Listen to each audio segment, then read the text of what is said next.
কয়েকদিনের টানা বৃষ্টিতে ব্যাপক ক্ষতির মুখে পড়েছে যশোরের সবজি ক্ষেত। ক্ষতি হয়েছে ধান ও সবজি চারারও। এতে দিশেহারা হয়ে পড়েছে কৃষক। ক্ষতি কাটাতে প্রণোদনার কথা জানিয়েছে কৃষি বিভাগ। যশোর থেকে তামান্না ফারজানার পাঠানো তথ্য ও ছবিতে আরও জানাচ্ছেন ফারহিন ইসলাম টুম্পা। দেশের প্রায় ৭০% সবজি আসে যশোর থেকে। চূড়ামনকাটি, ৭ মাইল, বাড়িনগর উপজেলায় উৎপাদন হয় এসব সবজি। তবে টানা বৃষ্টিতে তলিয়ে গেছে সবজির ক্ষেত ও ধানের চারা, ফলে ব্যাপক ক্ষতির আশঙ্কা দেখা দিয়েছে।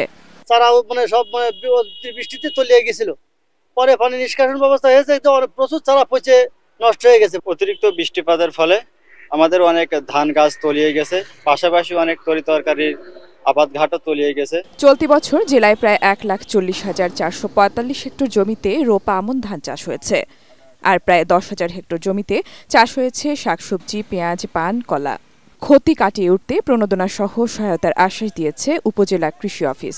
ওয়ালটন টেলিভিশন মাত্র ২৫,৪৯০ টাকায় পাচ্ছেন গুগল টিভি। আগাম শাকসবজি চাষের জন্য প্রায় ৫,০০০ কৃষককে প্রণোদনা দিয়েছে।